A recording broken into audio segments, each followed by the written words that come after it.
Hoje não teve, professor. Nós temos que fazer mais presenciais, exatamente para a gente continuar nossas partidas de gamão aí. Começar a sair, ver o que sai dessa jogatina aí. Pessoal, vamos discutir esse capítulo que, embora curto, ele é bastante importante. A questão da rotação do capital vai ser tratada em vários dos capítulos subsequentes. Uhum.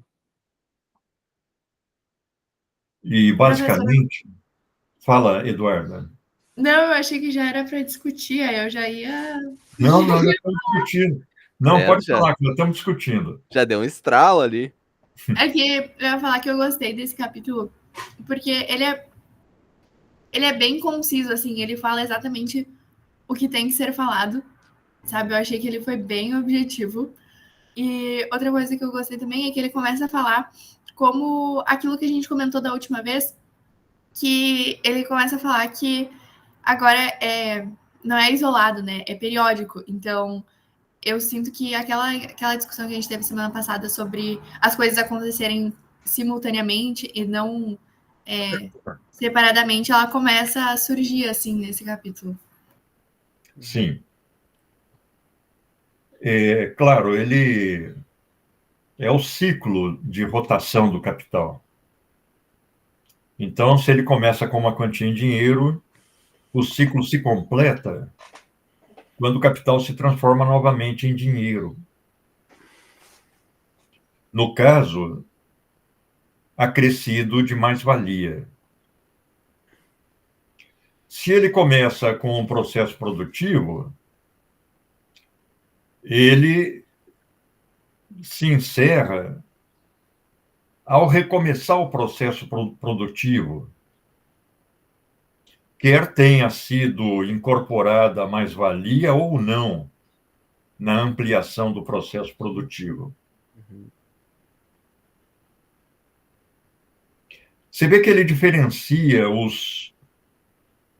esses dois primeiros processos do processo que começa como mercadoria, sempre vai começar como M', M delta, M carregado de mais-valia, porque na produção capitalista, o M é o resultado do processo produtivo.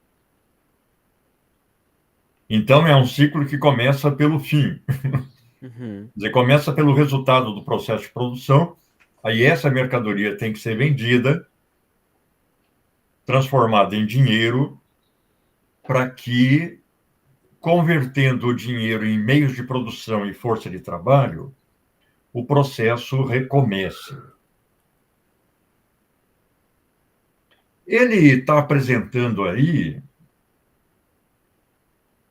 esse ciclo completo do capital, que articula um período de produção e um período de circulação, ou um tempo de produção e um tempo de circulação. Ele vai chamar isso de rotação, né, do capital, e vai considerar o ano como a unidade de medida dessa rotação.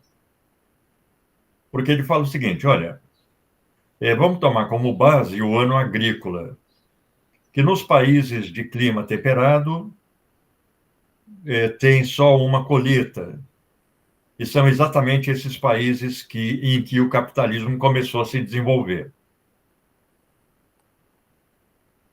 E aí ele já começa a fazer simulações da rotação do capital a partir dessa unidade de medida.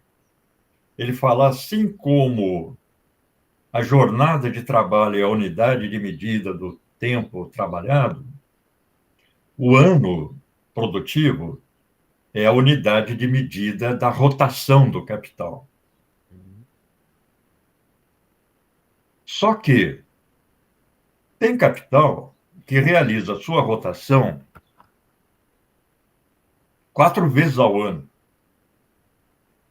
E tem capital que demora 5 anos para fazer uma rotação. Às vezes, 40 anos.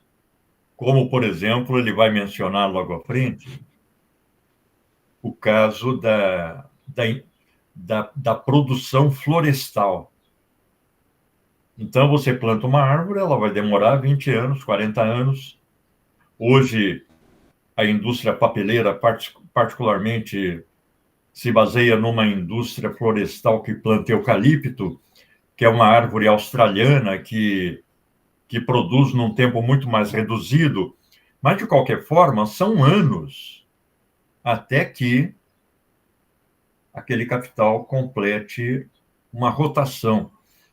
Ou seja, o dinheiro adiantado inicialmente se transforme novamente em dinheiro com a venda da mercadoria carregada de mais-valia que foi produzida no processo produtivo.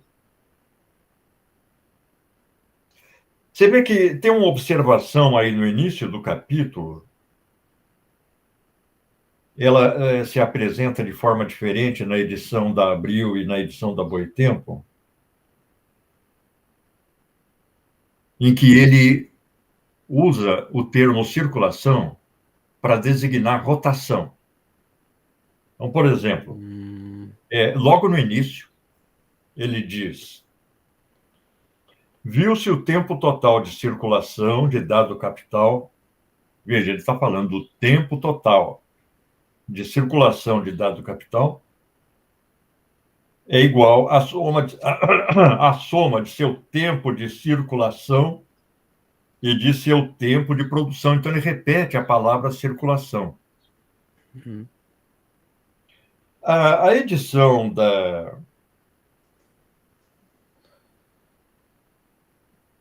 Aqui na Abril, o tradutor põe uma nota da edição da Siglo XXI, que é uma edição em espanhol, em que a nota diz o seguinte: engano aparente, pois deveria ser tempo de rotação. Aí ele põe em alemão Umschlagzeit, e não tempo de circulação, Circulationszeit, como consta. Como o próprio texto seguinte indica, a soma do tempo de circulação e de tempo de produção dá o tempo de rotação. Mas me parece que não é um engano. O Marx usa a palavra circulação, inclusive no subtítulo do livro, para designar o ciclo do capital. A repetição do ciclo do capital. Quando a gente pega a edição alemã,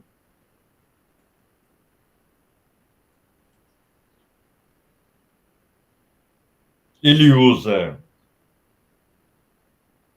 na expressão o tempo de circulação total, ele usa a palavra de origem latina, Circulationszeit.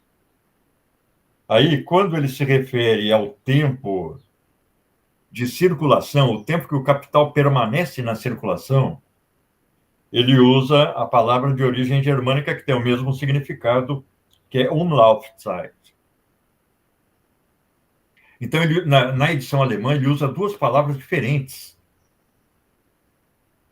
mas ambas querendo designar, significar circulação. Eventualmente, nós vamos ver no texto ele usar a circulação para designar a rotação do capital, o ciclo completo do capital. Tanto que aqui ele fala, o tempo total de circulação. Aí a edição da Boitempo, ela põe: vimos que o tempo total de circulação de um dado capital é igual à soma de seu tempo de curso e seu tempo de produção. Então, a Boitempo diferencia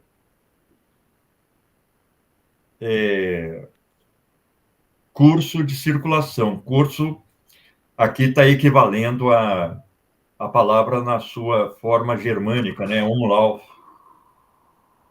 Mas eu acho que usar curso aqui é pura confusão.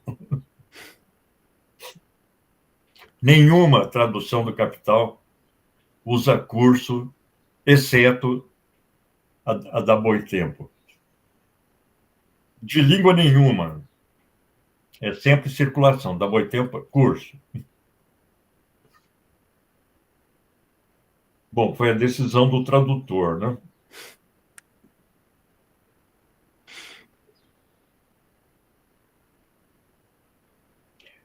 Tem uma referência aqui que ele faz de passagem ao ciclo do capital visto quando ele começa como mercadoria carregada de mais-valia e termina como mercadoria carregada de mais-valia. Ele fala, a última forma, que é essa M', M', é importante para a parte terceira desse livro, onde é considerado o movimento dos capitais individuais em conexão com o movimento do capital social total. Então, o ciclo MM, ele é particularmente importante para o Marx montar aquele modelo da reprodução do capital total em 2 departamentos. O departamento 1, que produz meios de produção, e o departamento 2, que produz meios de consumo. A articulação entre os 2 departamentos vai ocorrer pelas relações de compra e venda de mercadoria. Então, a reprodução do capital total vai estar fundada na rotação vista da ótica M'. A expressão D', D, 3 pontinhos, D', e P, 3 pontinhos, P', são expressões que ele usa exclusivamente para analisar a reprodução do capital individual.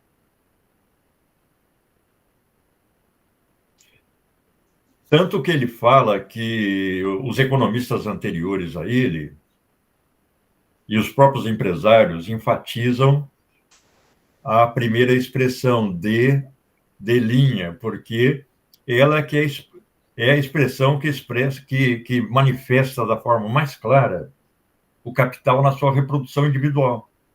Porque você investe 10 e obtém 12. É isso que o empresário quer. Ele quer um delta a mais, ou seja, ele quer a mais-valia. Por isso que ele considera que o objetivo do capital é sempre a produção de mais-valia. Ali um pouco abaixo do que o senhor estava comentando, tem até um pouco de escrito dele, que ele fala assim, para o capitalista, o tempo de rotação de seu capital é o tempo durante o qual ele tem de desembolsar seu capital a fim de valorizá-lo e recuperá-lo em sua forma original. Sim. Isso ali na 264. Eu achei bem didático isso, assim, ele tá... Basicamente, Davi, nos capítulos que nós vamos ler logo à frente, ele vai analisar como ocorre esse desembolso. Por quê? A rotação do capital, em primeiro lugar, depende particularmente do caráter do processo produtivo desse capital. Ele está falando aí do capital industrial. Então, há capitais, por exemplo, que vão se reproduzir, como eu disse, em 20 anos. Outros vão se reproduzir ou rotacionar 4 vezes por ano. Então, a velocidade de rotação dos capitais difere de acordo com a estrutura do processo produtivo desse capital.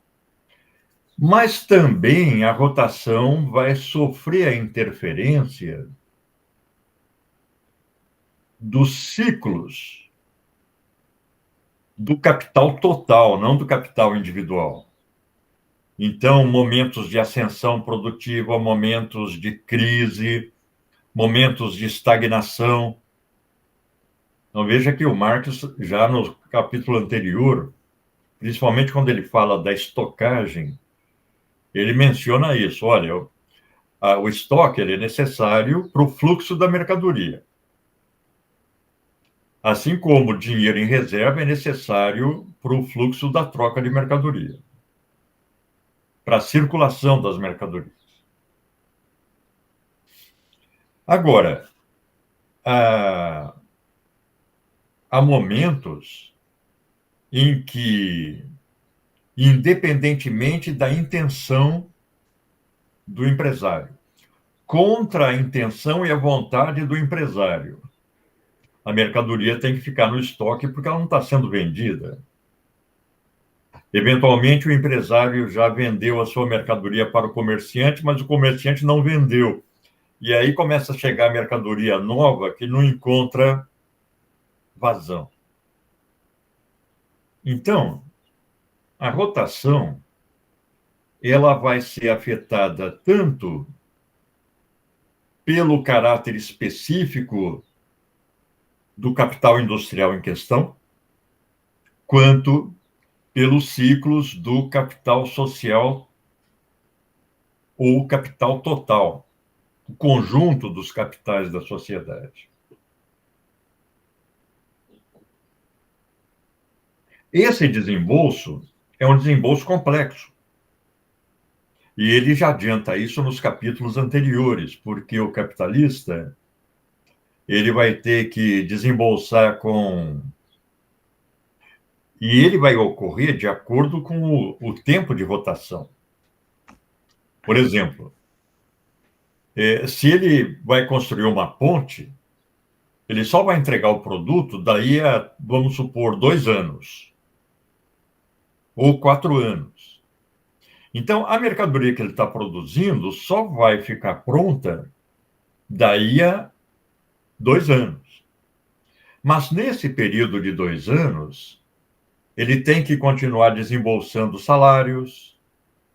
O Marx sempre fala, o operário vive da mão para a boca. Então, ele tem que receber o salário o tempo todo.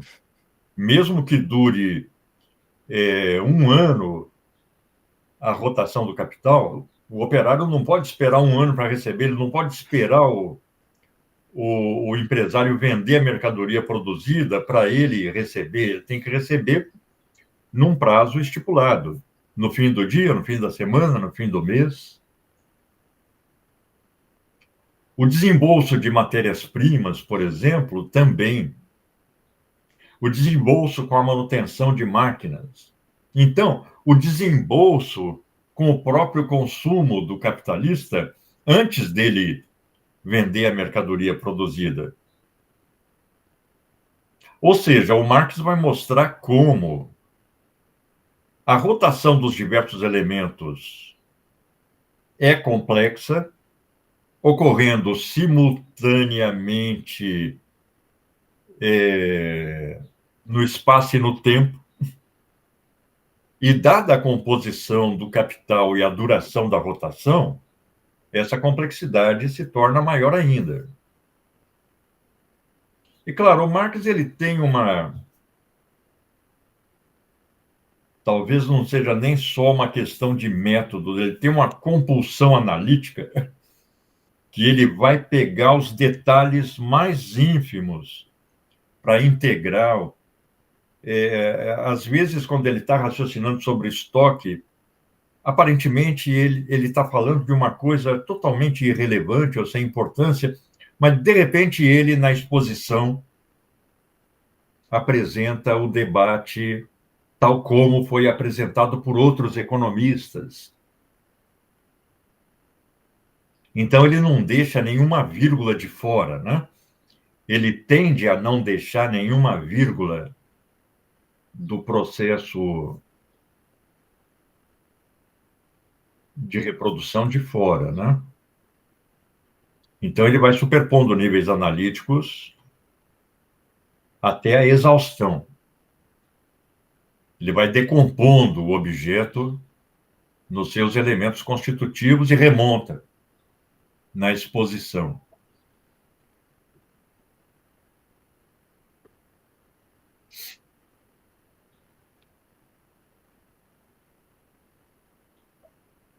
Devia inventar uma xícara que deixasse o café quente, né?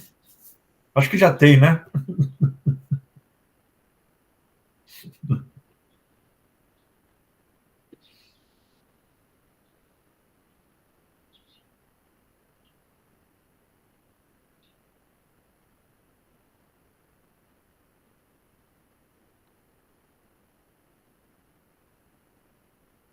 Tô dando uma olhada para ver se não tem nada a mais para citar dessas 5 páginas, professor. Isso, vamos dar uma Pois é, eu também esquadrinha. tô dando uma olhada aqui no que eu marquei, mas acho que o que eu marquei foi discutido, assim, em resumo. O capítulo 8, ele é um capítulo importante porque ele cria dois conceitos sobre a composição do capital que são diferentes do capital constante e do capital variável, conceitos que ele usa no livro 1. Uhum. Vamos lembrar que ele chama de capital constante a fração do capital convertida em meios de produção, e capital variável, a fração do capital convertida em força de trabalho. Aqui, ele não está vendo o capital do ponto de vista da produção, isso ele viu no livro 1. Ele está vendo o capital do ponto de vista da circulação. Então, esses conceitos, capital fixo e capital circulante, só têm sentido para a circulação do capital. E esses conceitos só têm sentido no âmbito do processo produtivo. Não são conceitos que possam ser utilizados na esfera da circulação de mercadorias, ou seja, na esfera de compra e venda de mercadorias, a transformação do M em D e do D em M. Então, são conceitos que ele vai restringir a circulação do capital no âmbito do processo produtivo. Aí é que começa a diferença em relação a capital constante e capital variável, por quê? Capital fixo, para ele, é aquela fração do capital constante que vai transferindo fracionariamente o seu produto, o seu valor, para o produto. É a máquina, é o trator, é o edifício.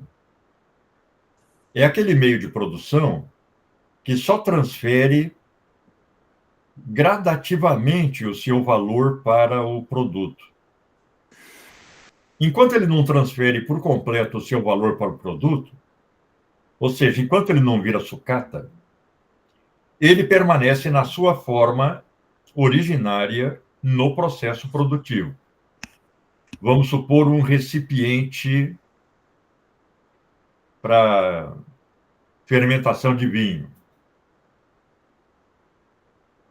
Aliás, eu tenho que pedir desculpa de novo por aquele vinagre que eu servi a semana passada. Eu achei que era um vinho legal, eu não tomo vinho há muito tempo, então para mim é tudo igual. Professor, a gente riu muito quando tu mandou a mensagem, porque, pelo menos aqui em casa, eu só compro vinho de, tipo, R$ 20, né? Então, pra mim, assim, tava ótimo, tava um vinho normal. E aí o Davi falou, eu não tomo vinho, eu também não sei. E a gente tomou super feliz, professor. Olha, o meu filho, à noite, ele falou, vou tomar esse vinho. E eu, na verdade, quando ele foi tomar o vinho, eu já estava dormindo. Aí, que era até meio tarde, no outro dia, ele falou, não sei como é que você serviu aquele vinho para o pessoal, porque estava insuportável, intragável. Eu joguei fora. Professor, nem tchum, eu acho que eu tomei uma taça e meia super feliz. Não senti nada, assim, muito... Tá vendo? Porque, pra ser sincero, o único vinho que eu tomei, que eu realmente não gostei, é aqueles vinhos de colônia, sabe? Que vem em garrafa PET. Mas, assim, o resto, se tá na garrafa de vidro, o professor dá pra tomar. Da próxima vez, nós vamos fazer uma próxima vez, porque, para mim, agora, a discussão já está no segundo plano e o gamão está no primeiro plano. Eu gostei mais de jogar gamão do que de discutir. Então, nós temos que combinar outros debates presenciais para a gente Dá pra poder, pegar um, pra gente poder jogar gamão. Mas aí o vinho vai ser bom. dá pra pegar um desses que é curto, o capítulo ser curto, professor, porque daí diminui o tempo da discussão e vai Exatamente. pro Mas aqui um gamão. capítulo bem curto, a gente discute em 5 minutos e passa 1h30 jogando gamão. Professor, eu sou muito competitiva e o meu hobby favorito é ganhar do Davi em jogos. Então eu tô querendo muito ganhar do Davi no gamão. Então vamos jogar. O próximo jogo vai ser você e o Davi aqui. Sim. Eu joguei com Tem você, bastante. joguei com o Davi, agora volto o Davi jogar com você. Para prosseguir o campeonato. Começando a criar quedas com o Davi desde 2025. Não, eu tenho uma queda aqui que eu estou marcando com a minha filha, eu acho que desde 2002, se não me engano. Aí, quando ela aparece por aqui, o que é raro agora, aí a gente joga umas 2 ou 3 vezes, quase sempre ela ganha também, e aí eu vou marcando, né? Ela está ganhando na queda, está longe. É que quando a gente aposta, a, a, a, a pontuação se multiplica, né? Uhum. Por 2, por 4, enfim. A gente tem que usar mais o dado de aposta na próxima Vamos vez. usar o dado de aposta. Mas você sabe que esse dado de aposta ele é característico do gamão americano. Você vê versões gregas do gamão, versões russas, não tem esse dado de aposta. Eu acho que ele foi feito assim para gente que joga gamão a dinheiro, né? Uhum. Como renda extra. Como renda extra. Ou motivo de falência. Claro, como esse pessoal que investe que joga em bet aí, e aí rouba o dinheiro da mãe, do pai, vende a casa para pagar o. Tem que voltar às origens, professor. Tem que falhar a família no gamão, não em bet. Olha só, onde já se viu Exatamente. em briga de galo. Uma vez eu vi uma página que era assim sobre personalidades que jogavam gamão, né? Famosos em geral que tem assim muito ator, atriz que joga e tal. Mas, por exemplo, eu vi que o Darwin jogava toda noite, pelo menos uma partida com aquele Lewis Carroll que escreveu Alice no País das Maravilhas, que era um matemático, né, um lógico. Eu soube que um ex-aluno meu da filosofia, inclusive, desenvolveu uma tese de doutorado sobre a obra dele. E ele era jogador de gamão e ele inventou regras com 3 dados e tal, multiplicando probabilidades, né? É muito interessante o jogo de gamão, a história do jogo de gamão, né? Como ele foi tanto um jogo de elite quanto um jogo popular. Por exemplo, tinha uma versão do gamão jogada pela nobreza francesa, chamado tric-trac. Possivelmente a expressão tric-trac seja uma reprodução do som dos dados. Mas ele tem regras um pouco diferentes, um pouco mais complicadas, ele demora mais para jogar, até porque a nobreza não tinha nada que fazer. Então, quanto mais prolongada a partida, melhor, né? Mas aquilo praticamente se tornou um símbolo da nobreza no período anterior à Revolução. E durante a Revolução, os revolucionários que viam um tabuleiro de gamão quebravam, iam destruindo, porque aquilo realmente se tornou um símbolo da nobreza francesa, né? Mas a gente vê, quando você põe no Google arte do gamão e arte, né? A gente vê quadros aí do século XVII e tal, de populares jogando gamão, né? Camponeses jogando gamão. Jogo que não foi predominantemente de elite, né? Mas foi jogado na elite. Mas o povão jogava também. A gente vê assim quadros do Rembrandt de pintores da época dele, né? Mostrando cenas do pessoal jogando gamão. Marinheiros levavam para o mar, né? Em geral, os comandantes, os oficiais, que eram mais intelectualizados, jogavam xadrez e os marinheiros gamão. Sim, professor. Agora que tu falou dos marinheiros, tem um livro do Jorge Amado que se chama Velhos Marinheiros. E, na verdade, o livro é sobre um cara falcatrua que ele chega numa cidade nova e ele finge ter sido um grande navegador e tal, mas é tudo mentira. E aí... Eu li. E daí ele começa a inventar histórias, e aí ele falava que quando tinha tempestade ele jogava um gamão, e aí o tabuleiro se mexia, e era complicado, porque não sei o que, e ele só tentando conquistar o público dele no vilarejo novo. É bem engraçado esse livro. Eu acho que eu li esse texto há muitos anos. É um cara que tinha comprado o título dele, como se comprava título de coronel lá, ele comprou um título de capitão da Marinha, e aí ele chegou na cidadezinha lá com um cachimbo que tinha o formato de uma sereia, não sei, um negócio desse, e ficava contando histórias, né? E aí, um belo dia, passou mal o capitão do navio que estava atracado perto e foram chamá-lo para comandar o navio, e ele não entendia nada. É que, assim, pelo que eu lembro da história, é que ela conta duas histórias paralelas, né? A história dele de quando ele era jovem e a história de quando ele já estava nesse vilarejo contando mentira por aí. E é muito bom. Esse livro ele é muito engraçado. Tem essa parte do navio que chamam ele, aí até os como que fala os soldados, os marinheiros, assim, de mais baixa patente, e da cara dele, tipo, para de fazer piada, é óbvio que tu sabe como que atraca o Claro, navio, não sei o quê. Ele ia falando, siga a rotina, né? Aí, quando chegou no Porto de Belém, ele falou, não, para atracar é o comandante que tem que falar como é que é.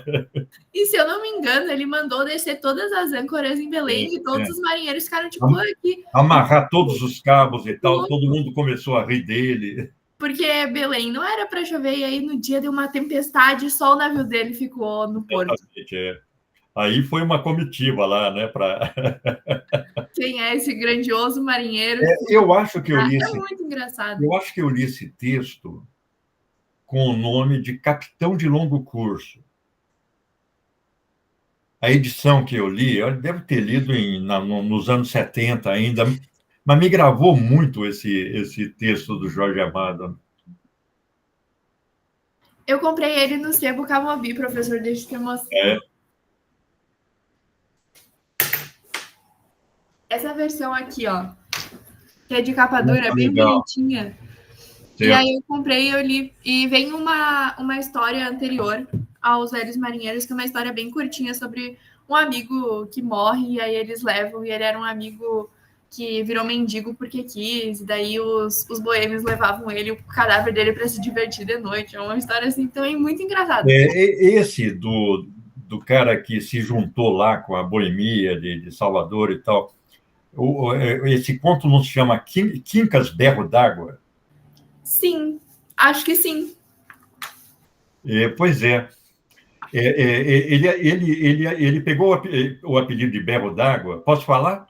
Posso dar um spoiler? Ele pegou o apelido de Berro d'Água porque ele bebia só cachaça, né?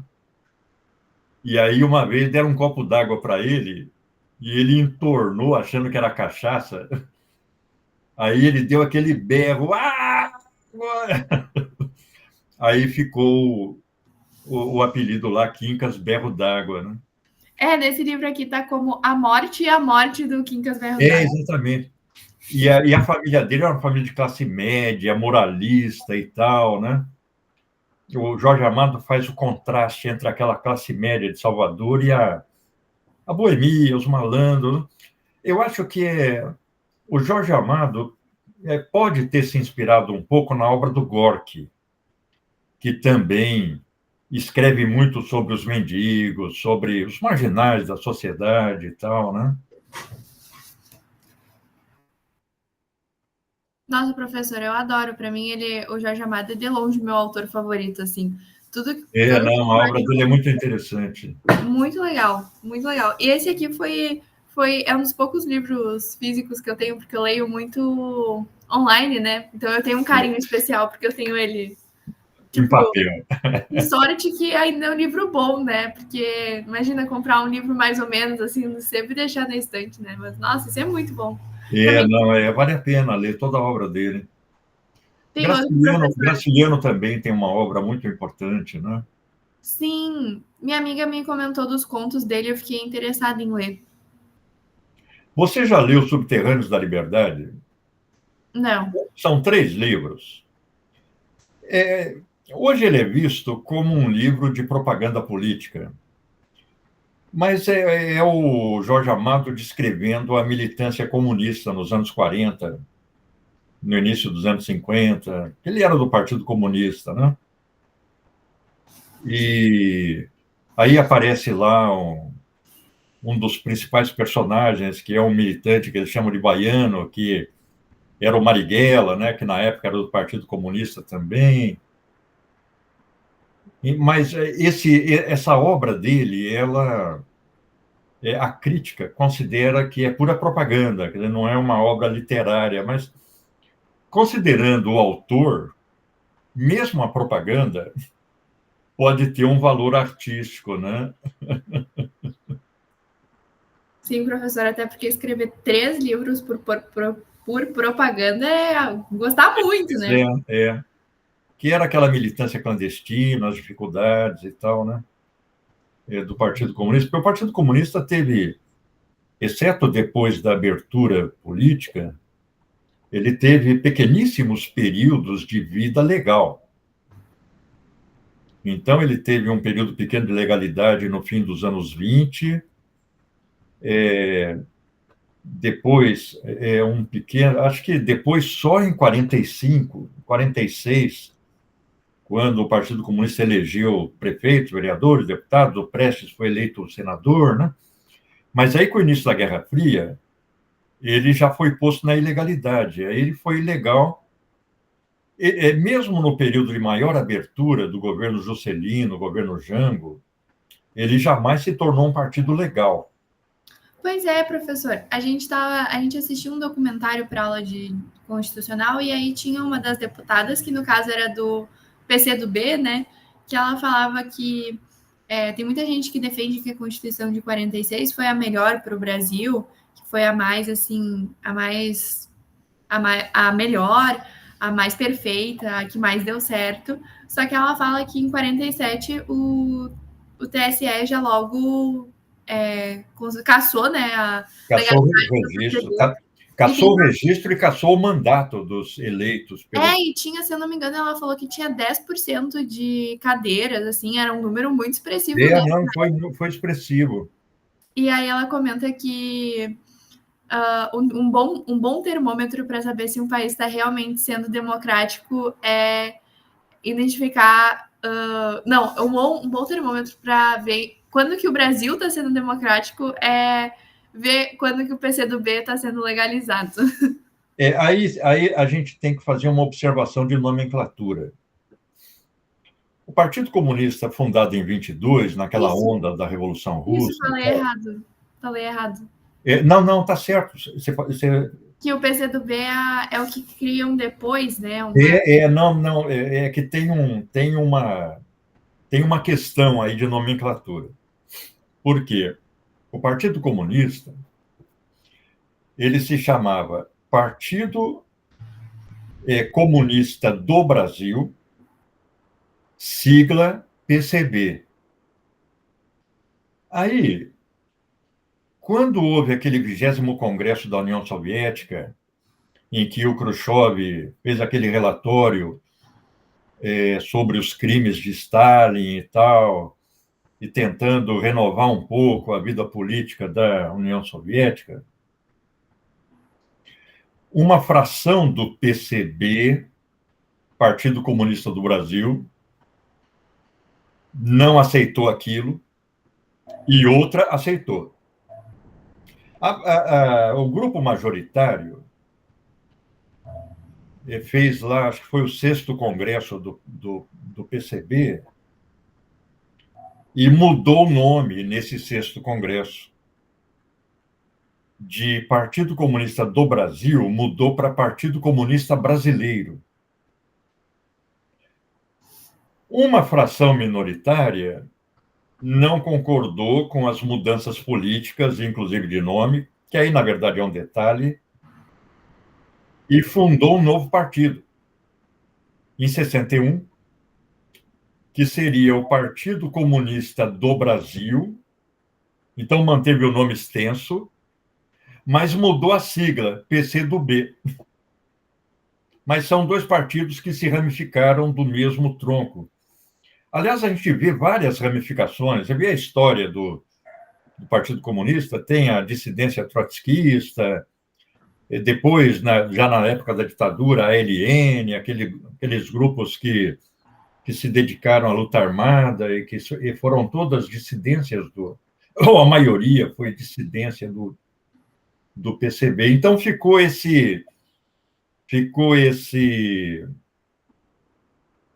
problema de siglas e nomes, e um partido manteve a sigla PCB, mas mudou o nome para Partido Comunista Brasileiro, e o outro manteve o nome Partido Comunista do Brasil e mudou a sigla PCdoB.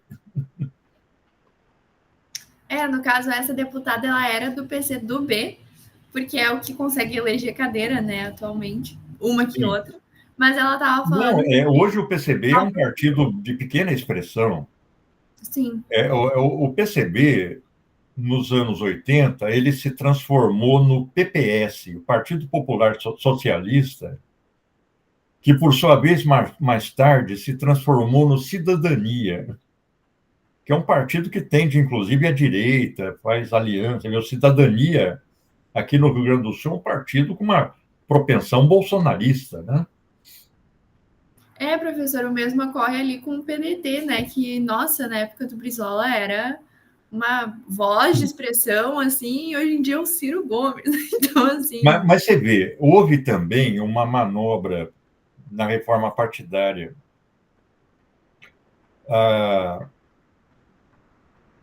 O partido do Brizola era o PTB, que era o partido criado pelo Getúlio e tal, né? Aquela tradição política trabalhista. Mas na reforma partidária, o Golbery, a primeira reforma partidária, que ainda foi no finalzinho da ditadura ali, no governo Figueiredo.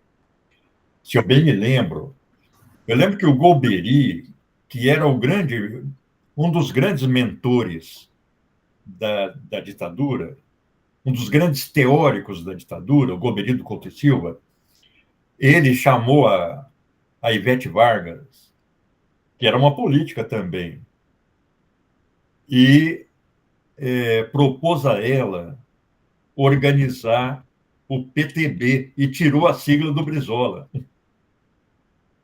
Então, a sigla PTB ficou com a Ivete, com uma política de direita, e aí essa política de esquerda, representada pelo Brizola e outros, Darcy Ribeiro, etc., mudou a sigla, o Partido Democrático Trabalhista. Teve que mudar o nome e a sigla. Então, o PTB se tornou um partido conservador, sob o comando da Ivete Vargas.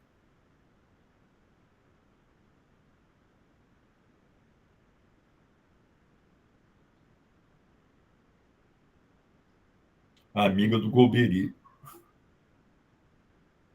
Eu preciso dar uma repaginada nessa história do fim da ditadura e início, eu já começo a misturar as datas, começo a misturar eventos.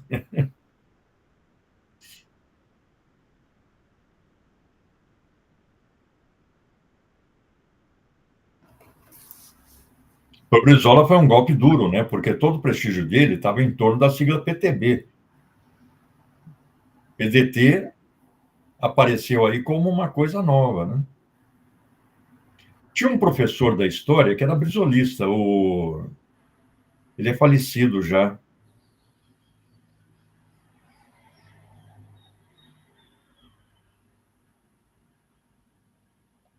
Esse professor, inclusive, quando eu dava aula aqui no antigo hospital, ele volta e meia estava assistindo minha disciplina, mas ele ficava na porta. Eu falava, entra, professor, sente, por favor.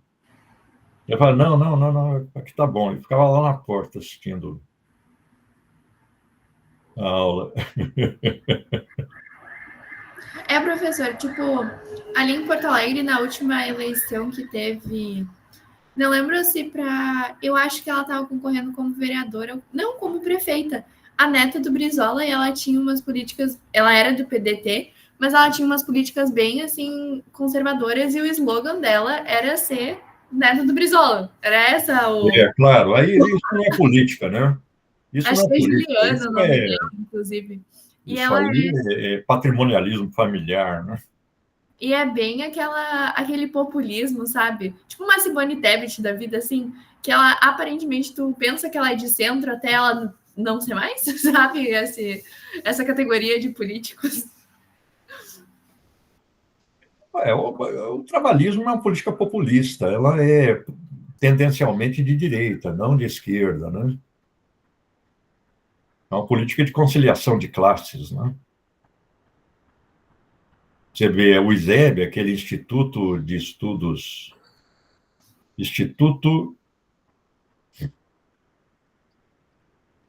acho que é Instituto Social de Estudos Brasileiros, que reuniu muitos intelectuais nos anos 50 até início dos anos 60, teorizou o populismo, né? Guerreiro Ramos. O ISEB teve um papel importante naquele período.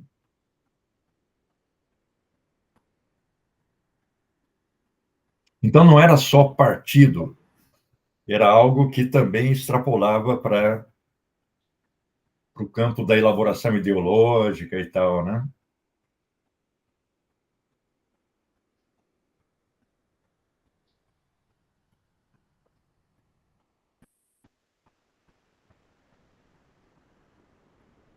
Então tá, pessoal.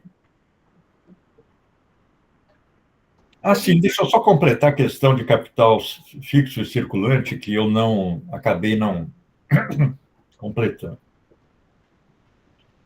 Então, o que o Marx chama de capital fixo corresponde a uma fração do capital constante que transfere gradativamente o seu valor para o produto, é a máquina, é o prédio.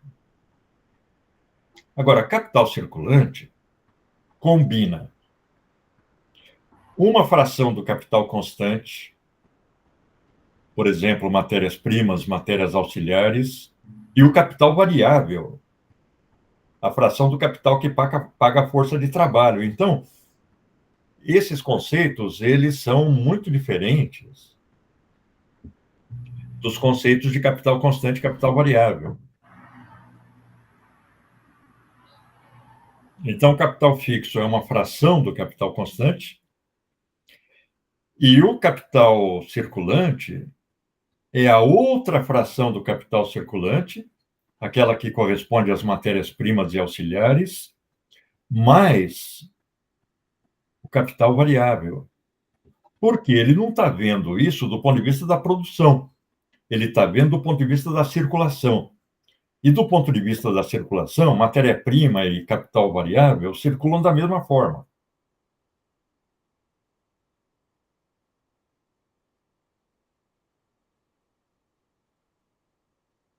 Mas vamos ler o próximo capítulo, a gente discute na próxima semana. Combinado, professor. Falou, pessoal. Perfeito, Tchau. professor. Muito obrigado. Tchau. Boa semana. Para você também.